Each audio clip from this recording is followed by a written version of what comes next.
해주시는 걸 하겠습니다. 먼저 대한민국 구국통일운동본부 회장 계신 이한열 회장님 함께 나와서 인사해 주시고 발표해 주시기 바랍니다. 네, 박수로 환영해 주십시오.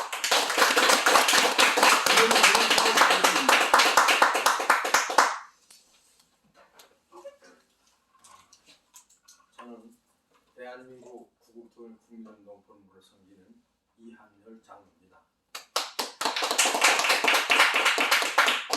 몇 분을 해? 뭐 바쁘시니까 한 5분. 우리 이석인 대한당 총재님은 태극기 집회 한창일 때 광화문에서 정요섭 목사님 소개로 뵙게 됐습니다. 이분을 딱 뵈니까 이 남자다움이 있어요. 이런 분이 깃발 들면 대한민국 타는 되겠다. 그래서 그런 대학은 나누고 명함을 받았어요. 제가 명함을 받고 대화를 나누는 중에 이분에 대해서 제가 그 당시에 핸드폰에 정리된 것을 그대로 낭독을 하겠습니다. 우선 후원계좌 국민은행 070-101 맞죠? 04-136-970 요것도 내가 입력을 해놨어요. 아직 후원은 못하고 있습니다. 다음에 박근혜 대통령 탄핵 사유. 우리 이석인 총재님 하신 말씀이에요. 헌법 제84조 대통령은 내란 또는 외환해제를 범한 경우를 제외하고는 재직 중 형사상의 소출을 받지 아니한다는데 이석인 총재님 말씀이에요. 탄핵 결정을 했대. 이건 불법이고 무효다는 것이 생생합니다. 다음에 헌법 제65조 제1항과 같이 이 탄핵 소추권을 불법합니다. 이건 헌법 정신을 위배했다 하는 그렇게 부르짖을 때 눈빛과 목소리가 아주 생생합니다. 그리고 오늘 제가 방문하게 된 것은 제주도의 그 권오환 그 목사님이신데 이분이 원래 대형 건설에서 회장이에요. 근데 늦게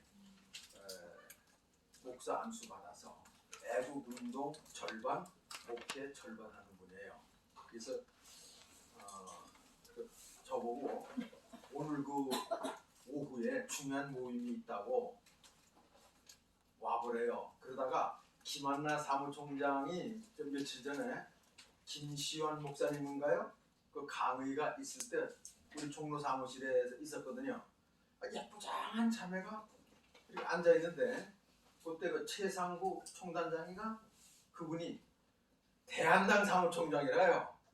그래서 내가 오늘은 만사 제쳐놓고 와야 되겠다. 그래서 오늘 찾아뵀는데 위치도 너무 좋고요. 우리 하나님이 사용하시는 걸 보니까 큰 교회는 큰 교회대로 사용하시고요. 작은 교회는 작은 교회로 사용을 하시더라고요. 그럼 하나님 앞에서 크다 작다는 중요하지 않더라고요. 네. 거기에 누가 있느냐? 누가 있느냐? 네. 이 대성로에 대한당 거기에 우리 이석인 총재님이 깃발 들고 구국을 부르짖는 것만으로도 하나님께 영광이 될 줄로 믿습니다. 아멘. 저도 우리 이석인 총재와 더불어서 대한민국 탈환하는 일에 발벗고 이미 나섰습니다. 그래서 저희하고 함께하는 단체가 전국에 저를 만난 단체 대표가 1172명이에요. 이분이 우리 종로 사무실에 찾아와서 났어요. 그 가운데 면담 결과 441개 단체만 저하고 이제 연합을 해서 구국운동을 펼치고 전국적으로 해외에도 지역 본부장들 임명해서 진행하고 있습니다. 그래서 오늘 대한당 중요한 행사라고 해서 이렇게 많은 자리를 함께하는 것만으로도 우리 이석인 총재님한테 힘이 되지 않을까 해서 이렇게 들어봤습니다. 오늘 제가 너무 많은 시간을 뺏어서 죄송합니다. 네, 감사합니다.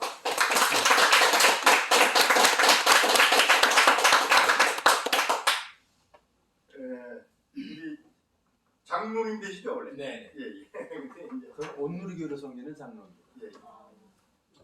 종로에 큰 사무실을 가지고 계시다고 듣고 있고 권오한이 아니라 권요한 목사님이 아니라 제주도에 예. 권요한 목사님이 있고 권요한 목사님이 섬기는 교회 이름 뭐죠?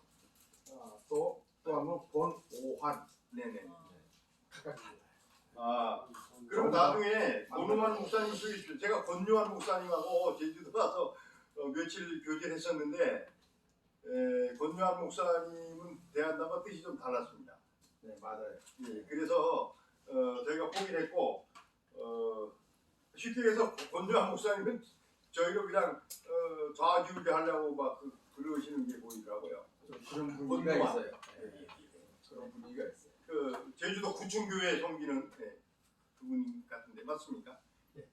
하여튼 이한열 장로님을 제가 제국 활동하면서도 여기저기서 몇 번 뵙고 그런데 오늘 이렇게 좋은 이 당사까지 방문해 주고 저희로서는 큰 영광입니다. 앞으로 저희도 흉단 데까지 합력해서 선을 이룰 수 있도록 하겠습니다. 다시 한번 박수 한번. 임원으로 소집해 놨습니다. 네. 제가 또 강남 쪽으로 달려가야 될 것 같습니다. 오늘 의뢰된 내용은 목사님한테 제가 전달을 받고 다 존중하도록 하겠습니다. 네, 감사합니다. 네, 축복합니다. 네. 이거 하나 가져갈게요. 넣습니다. 예. 네. 다음 우리 김형주 한반도 지도자 연합회 총재이시고 지금 대한당의 최고위원으로 계시면서 지금 나라를 걱정하고 계신데 오늘 만사 제경으로 참석했습니다. 자, 박수로 모시겠습니다.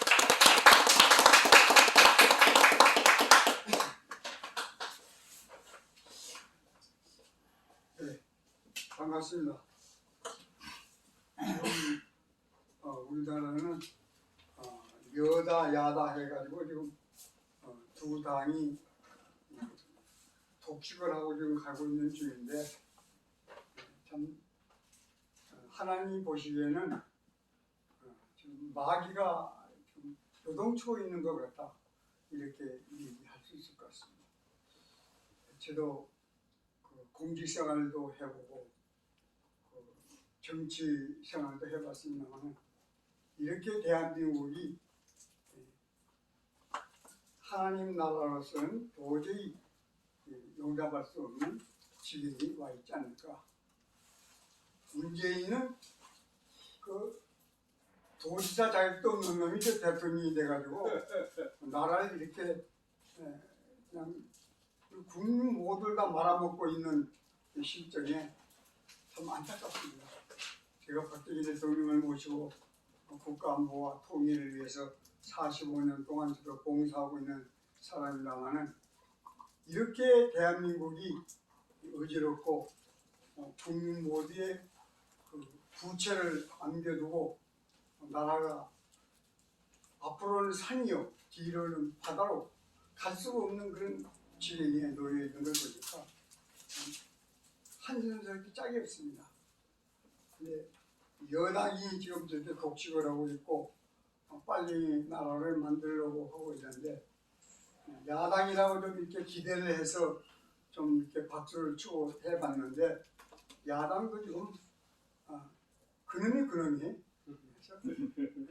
기대는 참 어렵겠다 이렇게 봐주고 있는 이 시점에 우리 대한당의 우리 이승일 목사님이 참 전국을 다니면서 하나님의 조음으로서 활약하는 걸 보고 저는 정말 감사한 말씀을 드리고 이 나라의 민주교회도 하나님이 아직 버리지 않았구나 이렇게 생각합니다. 오늘 이 자리에 모여주신 우리 대한당 상임위원 여러분들 감사를 드리고요. 적은 숫자지만 수십만 명이 모이는 것보다 더 축복받은 하나님의 종들이다 이렇게 저는 감회를 말씀드리고 오늘 우리 김병훈 목사님의 그 설교 말씀을 듣고 다시 제가 깨어났습니다. 이 나라의 민주공회도 우리 그리스도가 참 태어나서 대한민국을 이끌어 나가고 하나님 나라로 건설하여 줄 것이다 이렇게 봤는데 지금 대한민국의 우리 목사들이 다 썩었습니다. 장로, 권사들, 하나님의 종들이 지금 없습니다. 지난번에 우리 큰 목사님이 좀 돌아가신 거 여러분 잘 아시죠? 이름은 말씀 안 드리겠습니다만 제가 60년도에 같이 목회를 했습니다. 저는 그때 성도로서 그 목사님을 모시고 회장같이 지내왔는데 제가 존경했습니다. 그 교회가 지어질 때도 그 어려운 난간에 어려움이 있었습니다만 저는 그때 중앙정부 안보담당관으로서 교회 하나 짓는 것이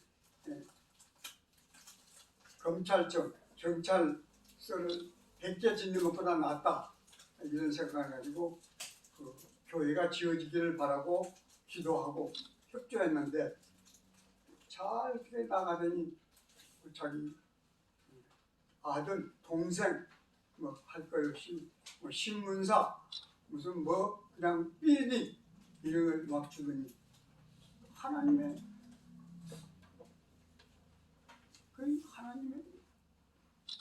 성령의 돈입니다. 어떻게 그 돈을 받아고 지가 갖다가 써요? 그러니까 지금 못된 짓으로 죽어버렸지 않아요? 80몇 살도 안 됐는데 난 그때 저 형님같이 내가 모셨는데 그 다음에서 야, 니 도둑놈의 새끼 네가 무슨 목사냐? 야, 바로 말했습니다.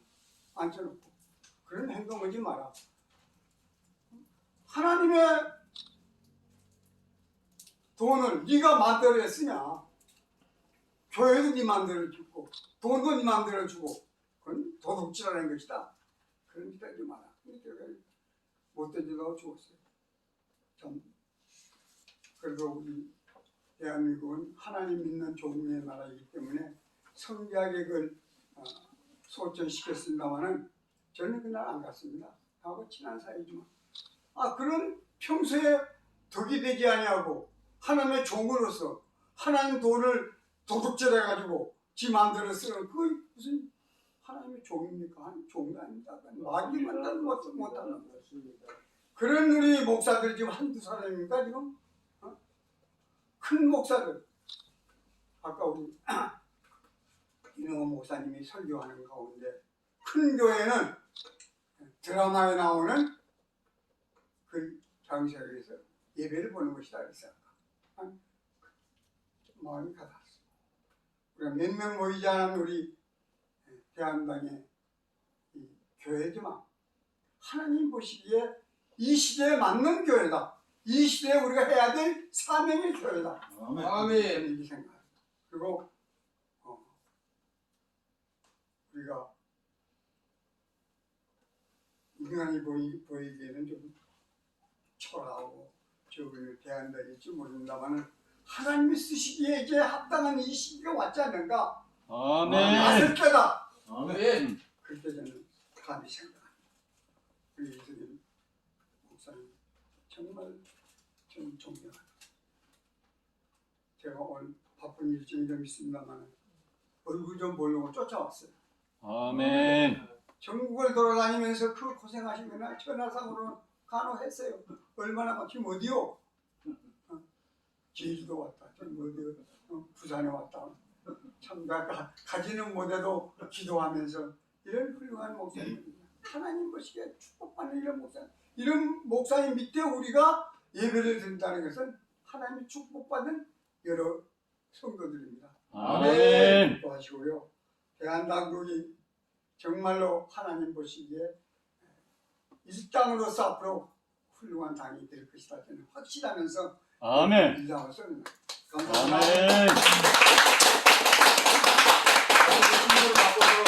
사무총장이 나와서 나라들이 이제 박근혜 탄핵 재판 불법, 협박 복권 정법이다를 같이 한번 검토해보고요. 이걸 전국에 이제 배포해 나갈 겁니다. 그 후에 여러분의 의사 수정안 있으면 발표해 주셔도 좋겠습니다. 발표해 주세요. 전체를 읽을까요? 네, 전체를 같이 다시 한번 읽겠습니다.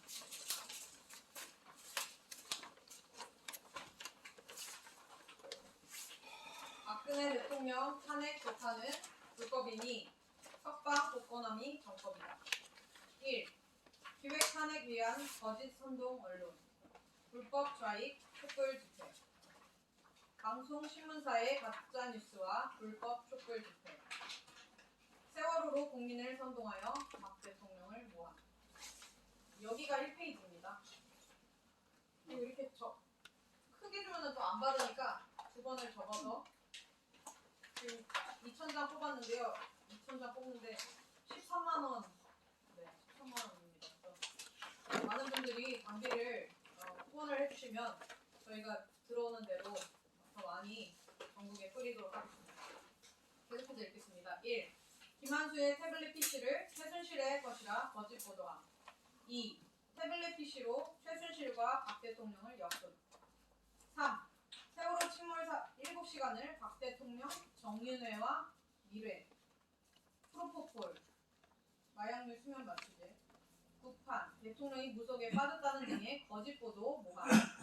4. 박근혜와 최순실을 경제 공동체라 함. 5. 대통령 섹스 관련 테이프 나온다는 거짓 보도. 6. 정유라가 박 대통령 딸이라 하고 최순실이 대통령 행세한다고 거짓 보도. 7. 고영태의 거짓 증언을 보도로 박 대통령 모함. 8. 박 대통령 죽이기 불법 촛불 집회 참석 인원을 100만 명이라 부풀림. 9. 탄핵소추 찬성 국회의원들이 내란 선동한 촛불 집회. 10. 촛불 집회에 사회 공산주의가 답이다 등의 전단지 낭만. 2. 국가 내란적 탄핵 국회 탄핵 의원들. 1. 헌법 제84조. 대통령은 내란 또는 외환의 죄를 범한 경우를 제외하고는 재직 중 형사상의 소추를 받지 아니한다. 이 대통령 형사 불소추 특권을 불법으로 위반했다. 2. 헌법 제65조 1항과 같이 헌법과 법률에 위반한 내용이 없음에도 탄핵소추안을 의결했다. 3. 증거 확인된 제목 없이 허위 언론 보도와 주동자들이 짠 근거 부실한 탄핵 사유 13개의 항을 묶어 234명의 국회의원들이 심의 없이 일괄 투표하여 탄핵 발의 6일 만에 불법으로 탄핵했다. 4. 증거 조사를 착수하기도 전에 탄핵소추권을 불법 남용하여 헌법에 보장된 5년 대통령 직무수행 공무단임권을 침해하여 법치주의에 위반했다. 즉 헌법과 법률을 위반한 사실이 확인되지 않은 상태에서 탄핵을 의결한 후 특검을 통해 죄를 만들었다. 헌법 제12조 1항에 따라 법 절차상 불법 위헌이므로 당시 국회의 박 대통령 탄핵은 불법 무효이다. 5. 박 대통령은 공무상 비밀을 누설한 적이 없으며 권력 남용한 적이 없으므로 헌법 수호 의지가 결여된 적이 없으며 사익을 추구한 사실이 없었다. 6. 그러나 불법 탄핵을 밀어붙인 국회의원 234명은 내란적인 불법 좌익, 촛불 집회와 거짓 선동한 언론 보도 등을 국민의 뜻이라 속여서 헌법재판소로 탄핵안을 소추 결의하였다. 그러므로 탄핵 국회의원들에게 직권남용죄, 직무유기죄, 국민 선동한 불법 촛불 집회를 방조 참여를 동요한 내란 선동죄 및 내란 방조죄가 성립된다. 3. 헌법재판소의 대통령 파면은 불법이다. 1. 국회의 동의 의결 없이 탄핵 소추 사유를 헌법재판소가 변경한 것은 불법이다. 2. 당시 8명의 헌법재판관 중 1명 이정미 소장의 임기에 맞추어 박 대통령을 불법으로 파면하기 위해 탄핵 재판 날짜 등을 임의로 잡았다. 우리 헌법 111조에는 부인의 재판관으로 헌법 문제를 재판한다고 되어 있으나 8인으로 재판한 것은 불법이다. 3. 헌법재판소는 박근혜 대통령 변호인 측의 증인 신청을 수도 없이 기각했으며 박 대통령 변호인단의 반대 신문을 배제하기 위해 변호인단의 증거 채택을 묵살했다. 4. 헌법재판소는 2017년 1월 10일 태블릿 PC 분석 보고서에 대한 문서 송부 촉탁 신청 등을 기각했다. 5.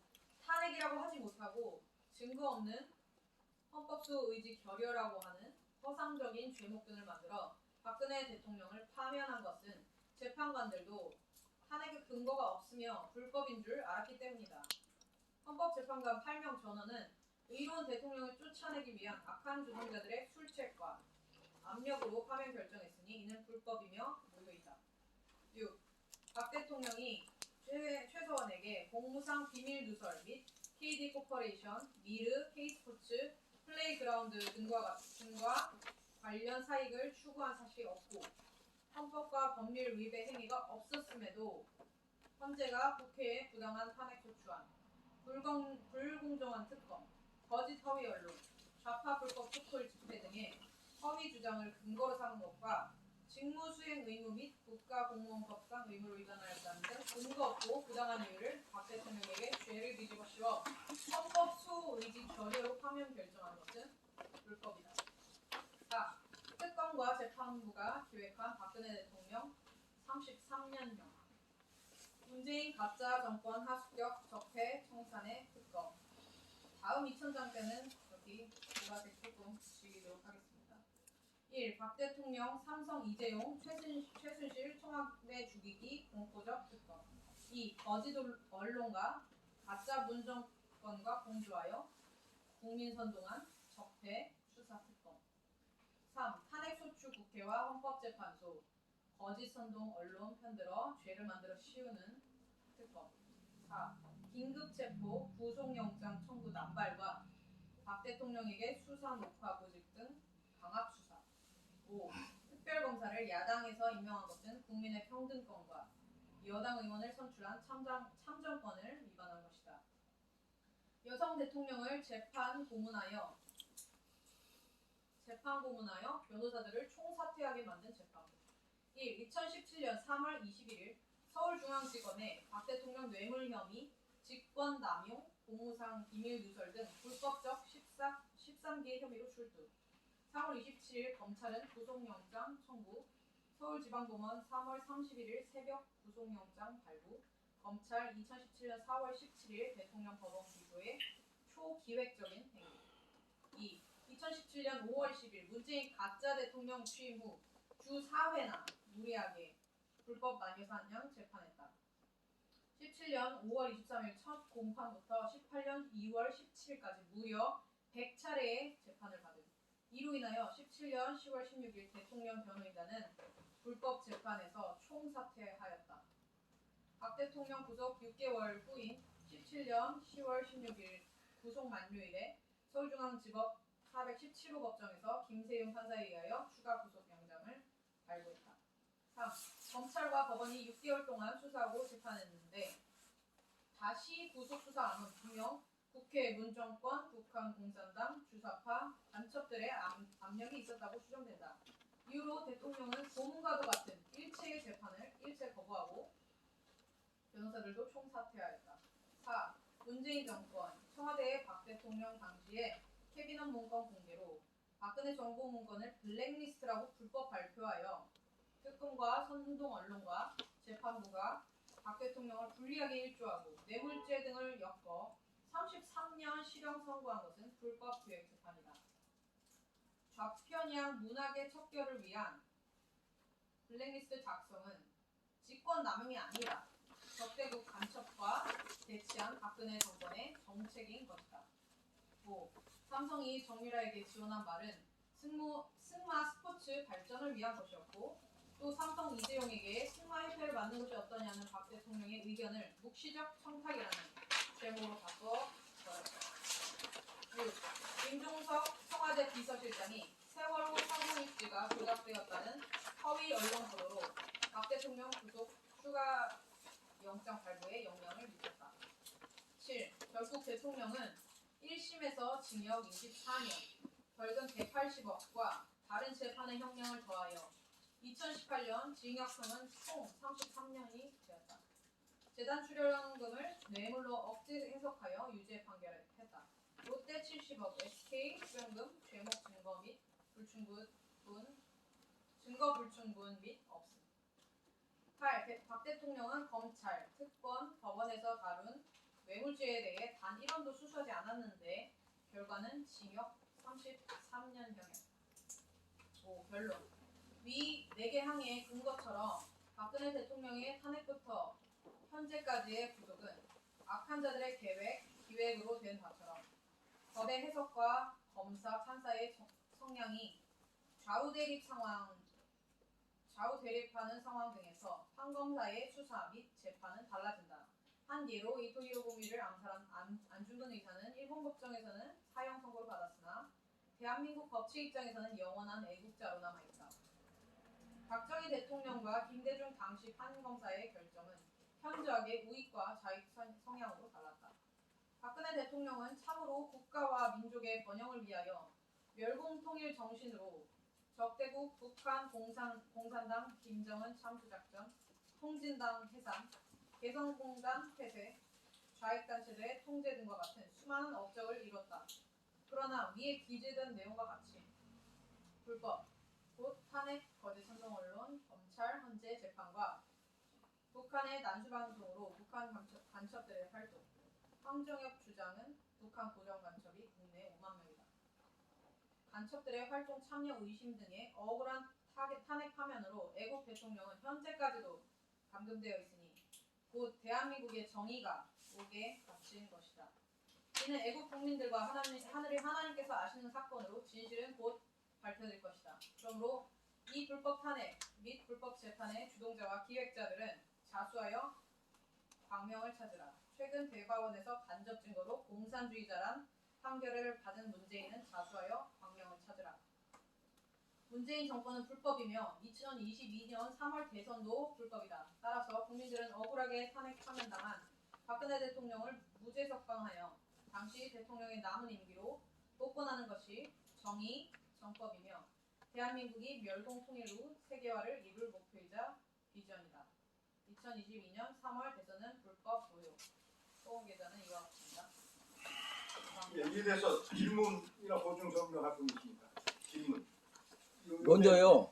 박근혜 대통령 실형이 실제 형량이 22년이에요. 이게 최종 판결에서 왜 저기 있냐면 다른 건 뭐 세월호나 이런 거는 다 무죄로 됐고 박근혜 대통령 실형 떨어진 것이 선거법 위반. 선거법 위반이 2년이에요. 근데 이거는 사실 박근혜 대통령하고 전혀 무관해요. 왜냐면 이한구하고 김무성이가 지네들 세력 싸움을 했지. 박근혜 대통령은 청와대에서 대통령으로 앉아있었 여당이고 대통령으로 앉아있었다는 죄로 선거법 위반이다 이랬던 거예요. 그래서 여당 당원이면 누구한테나 그 인선 과정이나 이걸 보고할 수밖에 없는 게 우리나라 당 체제예요. 근데 이거를 갖다가 박근혜 대통령이 관여했다 이렇게 뒤집어 씌워서 박근혜 대통령이 옴짝살짝 못하게 만드는 그 첫 번째 계기가 2년 실형이었고요. 그 다음에 두 번째가 뭐냐면 미르재단, K스포츠재단이 15년형이에요. 두 개 합쳐서. 이게 뇌물죄다 해가지고. 근데 실질적으로 뇌물은 하나도 안 먹었다는 건 다 알고 있고 K스포츠재단이나 미르재단이나 똑같이 이 나라의 발전을 위해서였고 국위 쉽게 얘기해서 우리나라가 세계의 명성을 떨치려면 이런 일이 실제 필요하기 때문에 준비한 건데 저 사람들은 이걸 범죄로 몰았어요. 예, 그러니까 지금 이제 이게 나중에 이제 나와서 발표하셔야 되고 네. 핵심 뭐냐면 실황에서 그때 당시에 1심에서는 총 33년을 받은 거예요. 네, 그렇죠. 33년 그걸 명시한 겁니다. 이거. 예. 근데 최종 예, 지금 현재는 몇 년으로 지금 돼 있죠? 22년 중에 20년 저기고 2년은 먼저 했고 그러니까 최종 판결이 22년이나요? 20년. 최종 판결이 20년. 이거 참고로. 그리고 선거법 위반이 먼저 2년을 그러니까 때렸기 때문에 뭐냐면 그래서 저희가 22년이죠. 이것을 이 지금 불법 탄핵 당시 네. 그다음에 특검 이게 또 재판부에 계획된 33년형을 두고 하시죠. 1심에서 33년 그걸 적시한 겁니다. 지금. 예. 이해해 주시고 또 다른 부분이요. 그리고 또 뭐가 있냐면 광화문에서 저 사람들이 얘기했던 그거는 하나도 증거로 채택이 됐던 게 없어요. 쉽게 얘기해서 증거 채택했다가 다 증거 불충분으로 무효 처리됐고 네, 그렇게 됐죠. 예. 실질적으로 실형 때린 거는 조금 아까 얘기한 선거법 위반이 제일 먼저 2년 떨어졌었고 그 다음에 K스포츠재단 미르재단하고 국정원 특활비를 한꺼번에 같이 해서 20년을 때렸어요. 감사합니다. 네. 그러니까 뭐냐면은 그 불법 촛불 집회 그리고 국회의 불법 탄핵 준비 이것이 사전에 기계획된 거라는 겁니다. 그렇죠. 이 전달 기계획된. 그래서 불법 촛불 집회 선동해가지고 막 그냥 트랙터 타고 막 올라오게 하고 그 돈들이 이게 다 어디서 나왔으면 뭐 이게 따져보면 한이 없겠죠. 그러니까 이게 지금 제 밑에 자료 공부를 안 했는데 여기 보면은 자료 공부는 탄핵 전후에 대한당 우리가 집회 활동을 계속했고 그다음 박 대통령 대리인 당시에 변호인단이 20명 가까이가 왔다 갔다 했어요. 그다음에 재판부에서 또 그 숫자가 왔다 갔다 했고 그분들의 변론, 그다음 기자들의 증언, 기사들, 박근혜 대통령의 최종 사실 증언한 내용, 그리고 국회 탄핵 소추안, 그다음에 헌법재판소의 파면 인용문, 기타 서적들을 우리가 추려서 이렇게 해가지고 그냥 엑시 싸듯이 요약을 해놓은 겁니다. 예를 들어서 여러분 탄핵에 관한 책들을 저희가 전부 훑어서 다 그냥 읽어보고 거기서 추려낸 그런 내용도 있어요. 그러면 탄핵에 대해서 그때 박근혜 대통령의 그 변호인단으로 있었던 그 최명성 뭐 그런 변호사도 제가 이제 강남 가서 만나보기도 하고 근데 그분이 쓴 책을 보면 두 권. 하나 두 권을 했는데 그 두 권만 요약한데도 이게 몇 장이 되겠습니까? 그러니까 그분 책 말고도 다른 변호인단이 쓴 책, 그다음 기사 요기에 자료 근거에 해서 이렇게 됩니다. 그러니까 꼭 지금 이것이 국민에게 뿌려지면 이게 사실인가? 이 정도로 지금 국민은 모르고 있는 거죠. 그런데 반면에 지금 현재 정권을 갖고 있는 이때 당시의 탄핵 재판관들, 검사들, 경찰들, 불법 촛불 집회 주동자들 이것들이 가만히 있겠냐는 거예요. 자칫하면 저것들이 우리를 역풍으로 몰고 고소고발 해볼 수 이런 것까지 우리는 이미 감안하고 덤벼봐라 한번 우리는 막 싸울 것이다 하고 이렇게 이제 준비한 것입니다. 그러니까 요 개인 발표는 나중에 이제 여러분이 대선을 위해서도 발표해 주시고요. 이상 요 부분은 마치는 거로 하겠습니다. 그 다음에 송기순 송기사 나와서 내년 3월 대선을 위해서 저희가 일단은 금년 12월 말까지는 무조건 박근혜 대통령 석방 복권으로 밀고 나가는 겁니다. 그러면서 기도를 할 겁니다. 혹시 하나님께서 포석을 달리 둬서 박근혜 대통령 석방에서 복권이 아니라 당신이 마음에 합한 사람을 대통령 뽑아놓고 그리고 나서 박근혜 석방해서 같이 힘을 실어서 이 불법된 탄핵 재판 이것을 다시 뒤집어볼 그런 방안으로서 저희 대한당도 내년 3월 대선 준비도 1차적으로 해 나가야 되겠다 하는 이 보관을 갖게 된 겁니다. 발표해.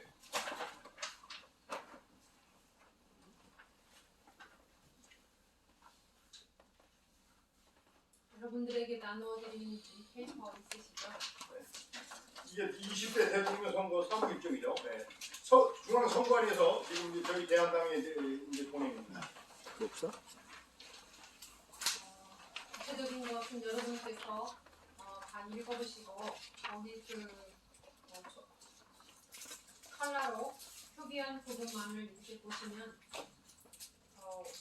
올해 2021년 7월 12일부터 예비 후보자 등록 신청이 시작되었습니다. 그리고 이 예비 후보자 등록은 2021년 7월 12일 이후로 지금까지 자기가 원하는 누구나 대통령 예비 후보자가 되기를 원하면 신청을 어느 때이라도 할 수 있는 그런 상황이고요. 그 다음에 최종적으로 후보자 등록 신청은 내년 2월 13일하고 14일 양 이틀에 걸쳐서 후보자 등록 신청을 하게 됩니다. 그리고 나서 2월 15일부터 3월 9일까지가 선거 기간입니다. 선거 기간. 23일간이죠. 보통 국회의원의 그 선거 활동 기간은 약 2주인데 지금 대통령의 경우에는 23일입니다. 그 다음에 이제는 예비 후보자가 등록할 때 필요한 서류를 어떻게 구비하는지에 대해서 간단하게 말씀드리겠습니다. 예비 후보자의 가족관계 증명서, 주민등록 초본, 그 다음에 전과기록 증명에 관한 제출서, 정규 학력 증명에 관한 제출서, 예비 후보자의 인형 신고를 하고 그 다음에 사진을 5×7cm 사이즈의 사진을 찍어서 같이 첨부를 해야 되는데요. 구체적으로 이때 그 예비 후보자 개인에 관한 서류는 이렇게 되지만 그 다음에 이 예비 후보자 대통령을 출마하는 데 있어서의 정당에서 구비해야 하는 보강해야 되는 서류는요. 선거사무소 설치하는 신고서 내야 되고요. 그 다음에 선거사무장, 선거사무원, 활동 보조인, 배우자, 배우자 등의 선임 신고서를 선관위에 제출을 해야 됩니다. 그 다음에 특별히 선거사무장 등의 표지 재교부 신청을 해야 됩니다. 이것은 이제 저희가 보면은 선거 활동인들은 표차를 차고 있잖아요. 네, 그거에 상관된 신청서입니다. 그 다음에 회계 책임자를 선임을 해서 별도 신고를 해야 되고, 그 다음에 회계 책임자의 취임 동의서, 예금 계좌 또 다시 만들어 가지고 신고를 해야 되고, 그리고 나서 선거 비용 지출액에 대해서 우리는 얼마의 예산으로 얼마까지 지출한다에 대한 그런 약정서를 또 제출을 해야 됩니다. 그리고 이와 더불어서 회계 책임자가 인수받은 금액이 얼마고 지출을 해야 할 금액이 얼마인지에 대한 그 인계 인수서를 또 보고를 해야 되고요. 그리고 나서 이제 선거운동을 할 때에 필요한 자동 정보 통신을 이용한 문자 메시지 전송용 전화번호를 또 신고를 해야 되고요. 그리고 나서 예비 후보자의 그 홍보물을 발송해야 되는 부분에 대해서 봉투를 만들고 그 다음에 그 신고서를 다시 만들어서 선관위에 신고를 하고 그 다음에 세대주 명단 교부 신청을 또 해야 되고요. 그 다음에 예비 후보자 공약에 대해서 그 부분에 대한 제출서를 제출해야 되고 그 다음에 정당 선거사무소에 대한 그런 설치 신고서를 반드시 해야 됩니다. 그 다음에 신문 광고를 하게 되면 신문 광고 게재 인증서에 교부 신청을 해야 되고 정당의 방송연설을 하게 될 경우에 그 신고서를 제출해야 되고 그 다음에 정당 정책 홍보물이나 정책 공약집이나 정당의 기관지에 상관된 부분에 대해서 이거를 제출하게 될 때 그 제출서를 또 해야 되고요. 그 다음에 후원회, 선거 예비 후보자와 상관된 후원회를 만들어서 후원회 지정서를 선관위에 제출을 해야 됩니다. 그리고 나서 후원회 등록 신청서를 또 만들어 가지고 제출을 해야 되고요. 그래서 이렇게만 해서 약 대통령 후보자, 예비 후보자가 되고자 하는 관계된 서류가 20가지가 넘습니다.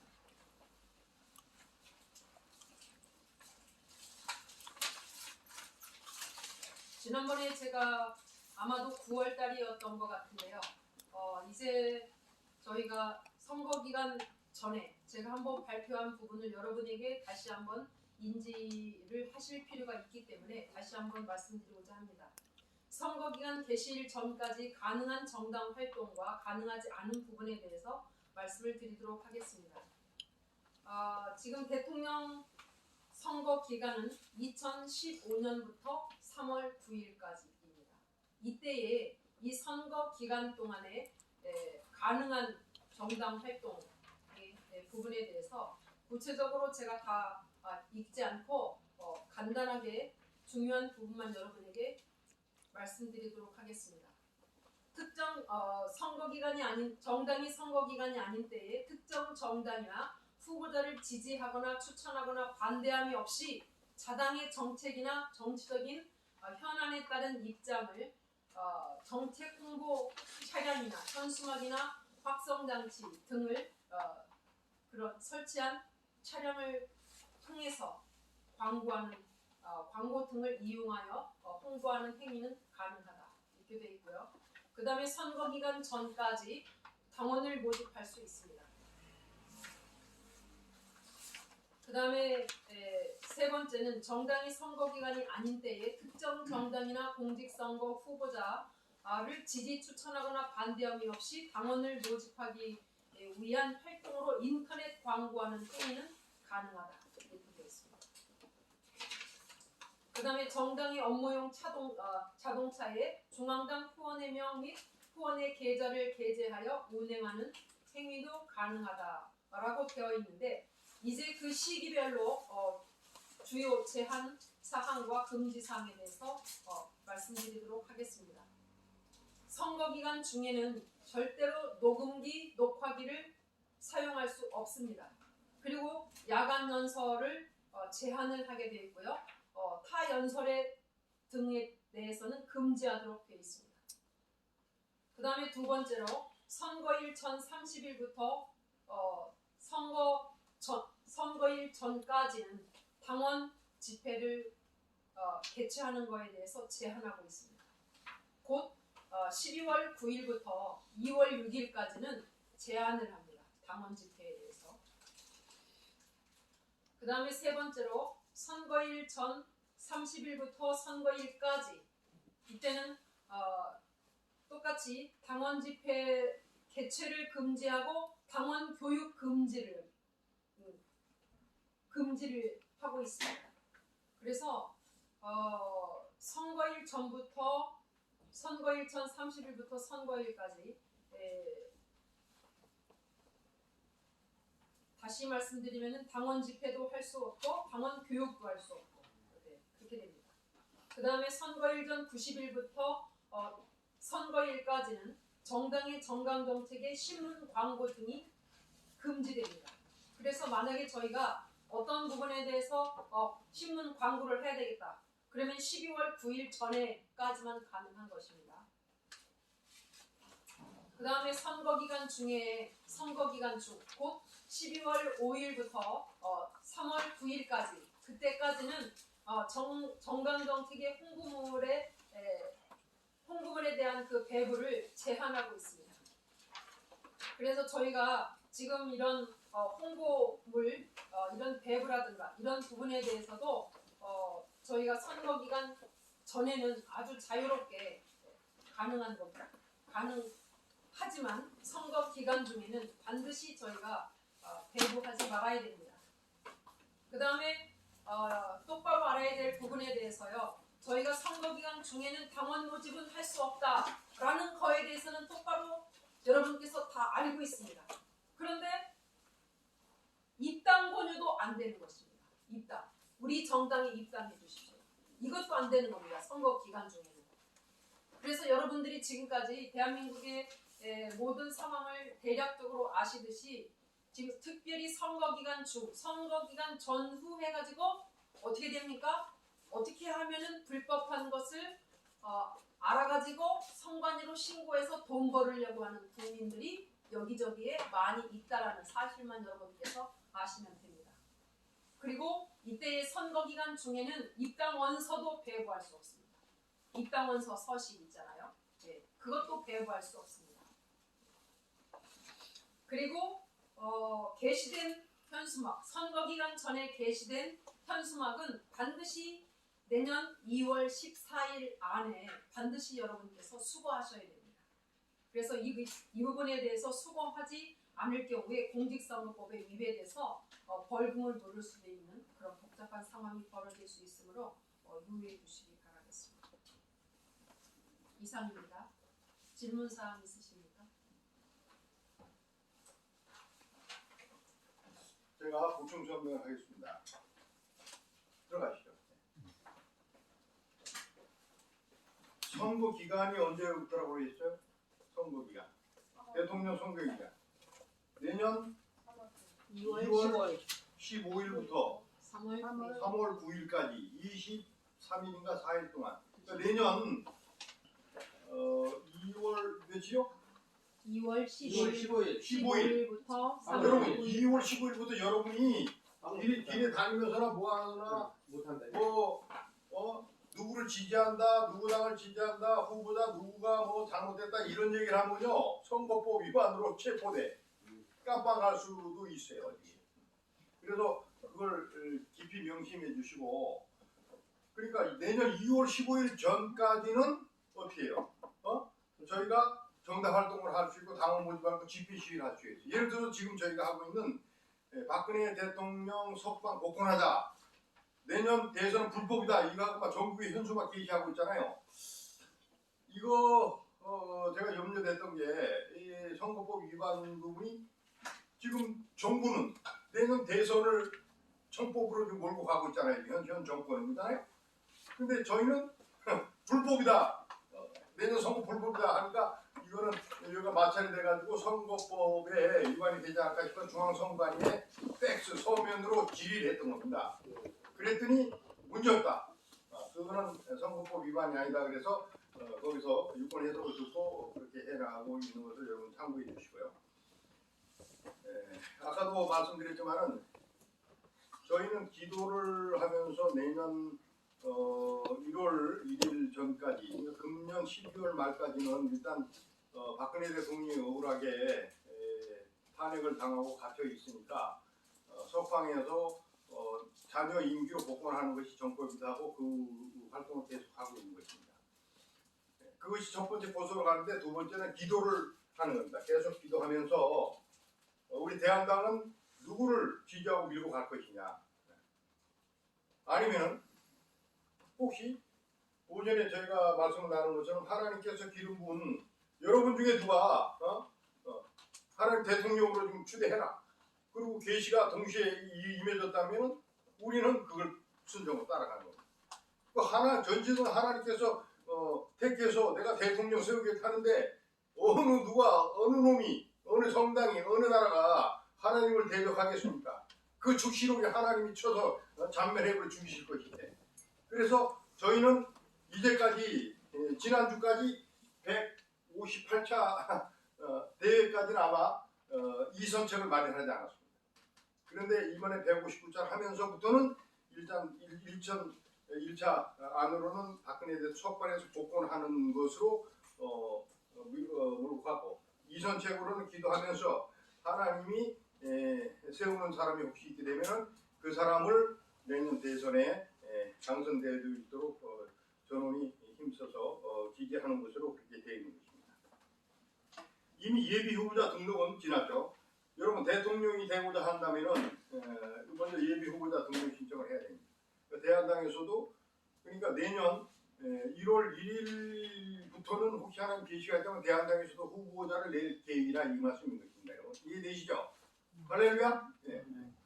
근데 하나님 특별하게 계시갖고 한다면은 일단 그 하나님이 인도하신 대로 지금 나와 있는 대선 주자 중에서 하나님 밀다 하면 그 사람을 밀게 되는 것입니다. 네. 여기까지 해서 내년 20대 대통령 선거 사무 일정에 대해서 발표를 마치도록 하겠습니다. 이제 참석하신 여러분들의 발표를 듣기 전에 경기도당 대표 네. 거기 강령 남도 준비되어 있나요? 네. 잠시 뭐 몇 분 안 걸리니까 대한당 강령의 그 핵심 부분만 저희가 어떻게 되는지 한번 들어보고 나서 여러분들 각자가 나와서 내년 3월 대선에 방향을 어떻게 잡고 누굴 어떻게 했으면 좋겠냐 하는 것을 발표해 주시면 좋겠습니다. 네. 발표해 주세요.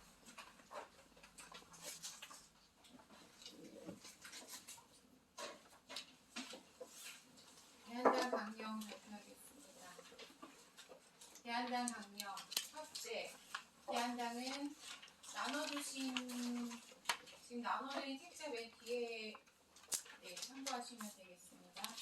첫째, 대한당은 애국가의 하나님이 보호하사 우리나라 만세함처럼 대한민국의 하나님이시며 진리이신 예수 그리스도를 왕중하로 모시고 대한민국을 진리와 정의로 세계 주도 및 최강 국화하기 위하여 2016년 2월 15일 진리대한당으로 성장하게 되었으나 5천만 대한 국민과 800만의 해외 동포를 종교적 이념을 초월하여 하나로 단합하기 위하여 대한당 명으로 2019년 10월 당명을 개정하게 되었으니 대한당 당원과 이에 합한 대한민국 국민들은 자기 유익과 탐심을 버리고 스스로 선결 거룩하게 하고 5천년의 유구한 백예민족 정신을 되살려 불법한 행위들, 공직자들의 부정부패, 국민의 비윤리, 비도덕, 불신, 공산주의 사상, 동성애 등의 악한 행위를 척결해결하게 하고 대한당은 입법, 사법, 행정부의 관리들을 학벌, 재벌, 지연에 무관히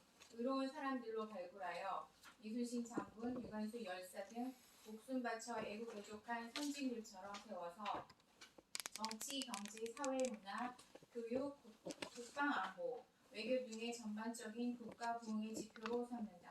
따라서 대한당의 중진들은 무수유적인 정신으로 마음과 목숨과 뜻을 다하여 국민을 사랑하고 애국하여 세계를 주도할 정신을 갖추어야 한다.